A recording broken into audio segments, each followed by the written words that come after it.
What's going on, everybody? Welcome back to the channel. I hope you guys are having a great day as always. If you guys haven't already subscribed, make sure you guys go ahead and hit that subscribe button.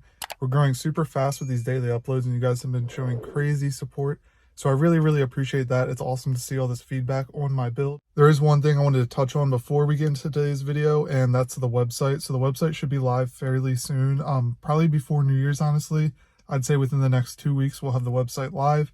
I have some prototype products coming in, and I'm not going to spoil it on what they are, but let's just say they're going to be some insane parts for the Jeep WJ, stuff that's not even made yet. I'll be sending a few out to another Grand Cherokee YouTuber that I'm sure you guys know, Najar Off-Road. I'll be sending him some stuff to test out and make videos on and all that, so you guys can make sure you'll see both videos, mine and his.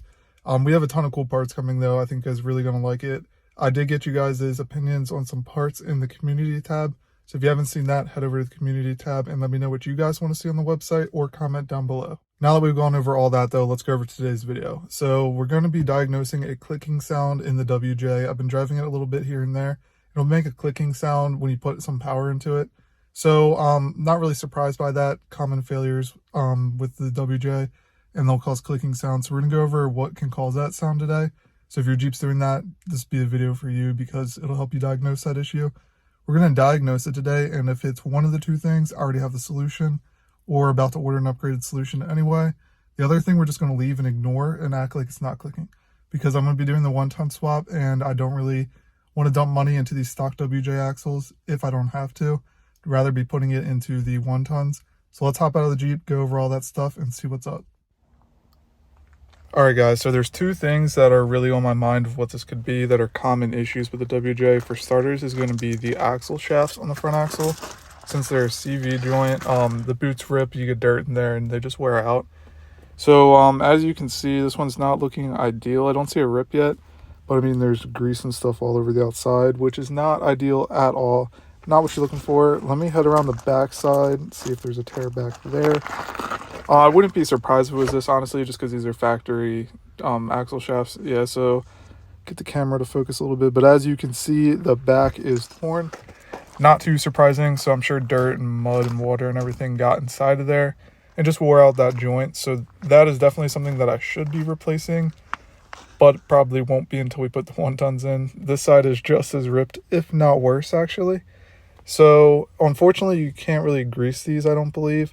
The RCVs on the Wrangler we can grease, but that probably is what our clicking sound is. There's another thing I'm going to check while we're under here just to take a look at, but like I said, we'll be upgrading to the 1-tons probably in the spring, so I'm just going to leave those in there for now. I don't want to spend money on it. The 1-tons, if we can get them and they're in stock, are going to get the RCV shafts, so still a CV joint, but super strong, and they're greasable. So that'll be super easy, but I'm not going to be dumping extra money into the stock factory WJ axle just because it's not the axle I want. We'll be working on these axles a lot. I'll show you guys where we're at with the 1-tons. You guys can also expect a video on these soon, but yeah, we're going to need to finish cutting up the brackets off the factory setup, weld on the truss and everything, but these will be getting the RCV shafts, or at least chromalies. So that's why I'm not going to be putting money into replacing the factory axle shafts, just because it's not really worth it if we're swapping them out. And I barely drive the Grand Cherokee. It's kind of just like a fun car. Next thing is drive shaft. This one's out of the black Jeep actually. But let's take a look at the factory drive shaft in the blue Grand Cherokee. It does have the CV joints on the front, which we all know suck. So the front of it actually doesn't look too bad. The angle's kind of screwed up still, but the back is, that's pretty steep angle for the stock CV joint, so that's probably not ideal either, but I'm not sure if that's making the clicking noise. I'll have to drop that drive shaft out and just see how the joint feels and everything.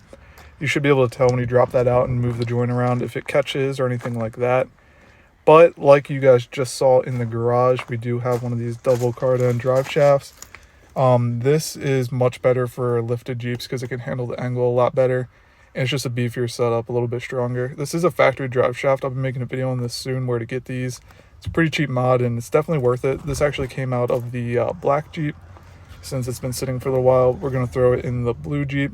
As long as the lengths are all correct, I'm just waiting on the straps for the U-joints on the other side, and then I need to order bolts for this side, I believe. But we're going to install that. We'll install the 1-tons probably in the spring, so I'm not going to replace the axle shafts, I don't believe. and you guys can see a drive shaft video coming soon. So after looking at all that, I am pretty confident that it is the front axle shafts. It might be a little bit of that CV joint on the transfer case side of the drive shaft, but there's really no way to tell with it under the Jeep without it moving. I'm probably going to drop that out and see how the joint feels. Like I said, we'll be either throwing that double card end drive shaft in. As long as it's long enough, I'm not sure if it is with a 6.5-inch lift, but we'll figure it out. If not, I'm going to order some drive shafts from Adams Drive Shafts and get that all figured out, get that set up. So we should be good either way. So expect a drive shaft video sometime in the future. The axle shafts, like I said, just going to stay for now until we put the 1-tons in, because I don't feel like dumping a bunch of money into the factory axles that are probably going to go to the junkyard and not get touched anymore. But that basically wraps up this video. Those are the two most common clicking noises you're going to get on the WJ as far as driveline goes, which is what I felt like this was.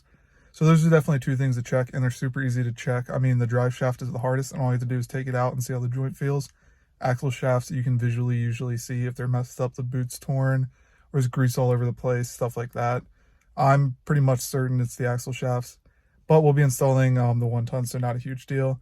Drive shaft coming soon, so you guys will see a video on that shortly. But that basically wraps up today's video, so thank you guys for watching, and I'll see you guys in the next one.